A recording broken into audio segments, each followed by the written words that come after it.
Hello and welcome everyone to our channel Dentophile.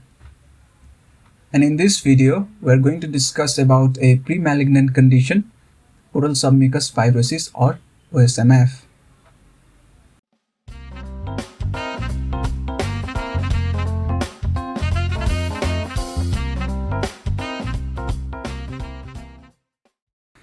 This disease was first reported by Schwarz in 1952 and he referred it as an atrophia idiopathica mucosae oris. Later in 1953, Joshi gave the term oral submucous fibrosis. It has been also called by different names. Some of them are idiopathic scleroderma of the mouth or idiopathic palatal fibrosis, sclerosing stomatitis, juxtaepithelial fibrosis, and diffuse submucous fibrosis. So what is oral submucous fibrosis?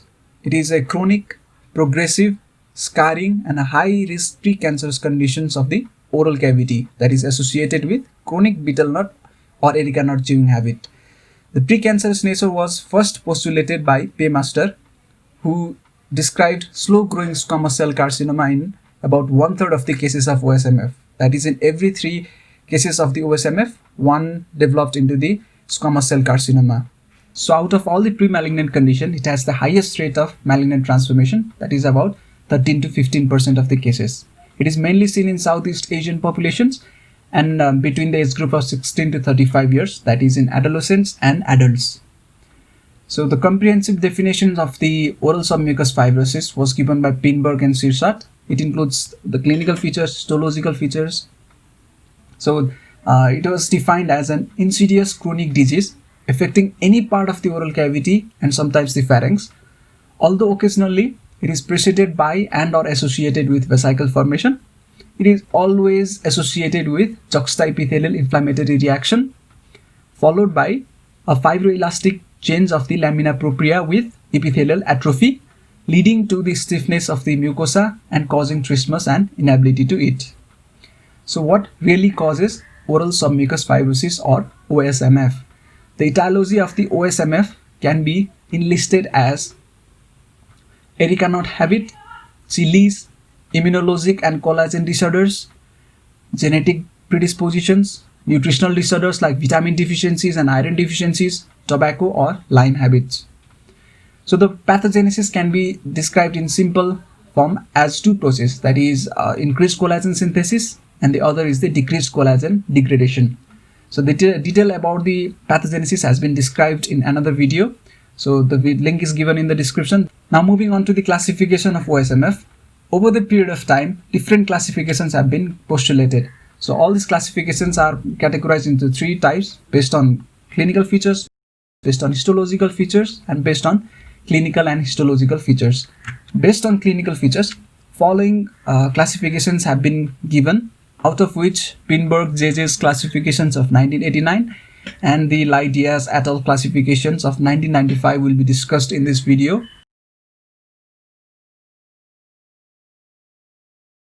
So based on histological features, the Pinberg JJ's and Sirsat SM classification, which was the first classifications based on histological features, and these are the other classifications. And based on clinical and histological features, Khanna and Andrade's classifications of 1995 has been also described in this video. So moving on to the first classifications, which is Pinberg's classifications of 1989. It is based on clinical features. There are 3 stages in these classifications. Stage 1 is the stomatitis, that includes erythematous or reddened mucosa, vesicles formations, mucosal ulcers, melanotic mucosal pigmentations, as well as mucosal petechiae. So in this figure we can see erythematous area, vesicles and ulcerations in the oral mucosa. So stage 2. In this stage, the vesicles that are formed or the ulcers that are formed in stage 1 heals by fibrosis. In early lesion there is blanching of the mucosa, and in older lesions the vertical and circular palpable fibrous bands can be felt in the buccal mucosa and around the lips respectively. So the vertical bands in the buccal mucosa plus blanched mucosa gives a characteristic appearance called as a marble-like appearance of the buccal mucosa. So other special features that are found in the stage 2 of the oral submucous fibrosis are: there is decreased mouth opening or trismus. Patient complains of difficulty in opening of the mouth. The tongue is depapillated, stiff, small, and its mobility is also impaired. The gingivas are fibrotic and depigmented. Tonsils are blanched and atrophic. The soft palates are rubbery with decreased mobility. The uvulas are sunken, board-like, and there is sunken cheeks or bilateral pouching in while opening of the mouth. The last stage is the stage 3, which is the sequelae of the OSMF. Leukoplakia can be seen in greater than 25% of the long-standing OSMF patients. Besides this, erythroplakia can also be seen, and malignant transformation is also common. Speech deficit, as the tongue is involved. The hearing deficit can also be seen due to fibrosis of the eustachian tubes. So moving on to the next classifications, which is also based on the clinical features, which is the Lie-Diaz classifications. The basis of this classification is the interincisal distance, which is the distance between the maxillary and mandibular central incisors. It has been divided into 4 groups. Group 1, in which the interincisal distance is greater than 35 mm. Group B, where the interincisal distance ranges between 30 and 35 mm. Group C, where the interincisal distance ranges between 20 and 30 mm. And finally, the group D, where the interincisal distance is less than 20 mm. So the third classification is the classification given by Khanna and Andrade in 1995. It is based on both the clinical as well as the histopathological features.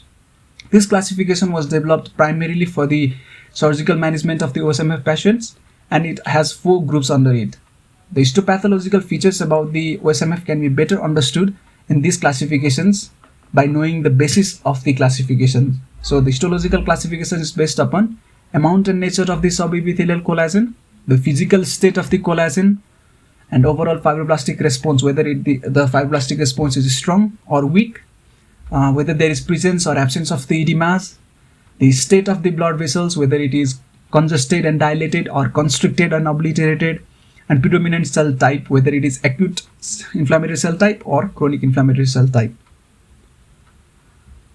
Now, group 1, which includes very early cases or very early stage.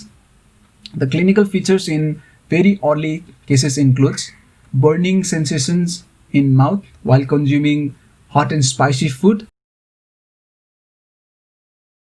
Besides this, there is fascicles formations that undergoes that ruptures and forms ulcerations. There is recurrent stomatitis.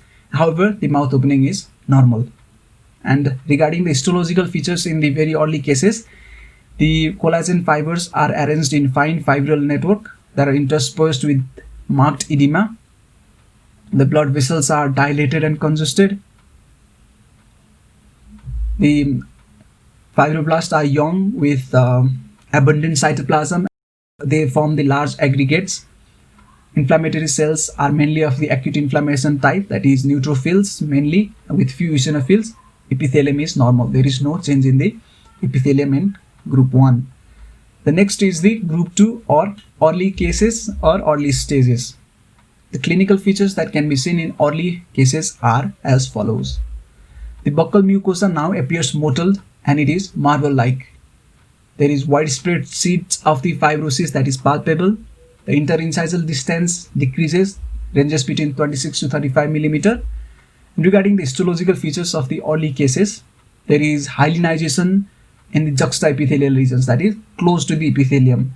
The collagens are present as thickened, but they still exist as a separate bundles. Blood vessels, like in group 1, they are dilated and congested. Fibroblasts are still young but are seen in moderate number. These are fewer than in the group 1. Inflammatory cells are also neutrophils, few eosinophils, and occasionally plasma cells can also be seen. Now the epithelium starts changing. There is flattening of the rete ridges with varying degree of the keratinization in early cases or group 2 of the classifications. And the group 3, which is the moderately advanced cases or moderately advanced stages. In this stage, the patient shows following clinical features. There is trismus or difficulty in opening of the mouth with interincisal distance ranging between 15 to 25 mm. The buccal mucosa now appears pale, which is firmly attached to the underlying tissues, and there is atrophy of the vermilion border. The vertical fibrous bands are also palpable in the soft palate regions, pterygomandibular raphe, as well as in the anterior facial pillars. Now, the histological features in moderately advanced cases includes juxtaepithelial hyalinizations as seen in the group 2. The collagen bundles further gets thickened. There is residual edema. Now, the blood vessels are now constricted rather than being dilated and congested. The fibroblasts become matured with scanty cytoplasms and have spindle subnuclei. Inflammatory cells are more of chronic type, that is lymphocytes and plasma cells. In epithelium, there is marked atrophy with loss of retipex, as well as muscle degradations or disintegrations can also be seen. Now, the fourth group. The fourth group has been divided into two subgroups, that is A and B. Both of them are called advanced cases. And in group 4A, there is severe trismus. The trismus further worsens and the interincisal distance is less than 15 millimeter. The anterior and the posterior facial pillars are both thickened. The uvula is shrunken and bird-like. There is restriction in the tongue movements and the tongue becomes stiff. Circular bands can be palpated around the entire lip and the mouth. And in group 4B, which is also the advanced cases, it is more like a sequelae of the OSMF, in which there is presence of the hyperkeratotic leukoplakia and or squamous cell carcinomas. The histological features of the group 4, that is in advanced cases, are as follows. The collagens are hyalinized and are present as smooth sheet. There is extensive fibrosis in the connective tissues. The blood vessels are now obliterated in these phases. The melanocytes are eliminated. There is absence of the fibroblast within the hyalinized zones. And there is total loss of the retipex along with mild to moderate cellular atypias. There is extensive degenerations of these muscle fibers that can be seen in the histological picture.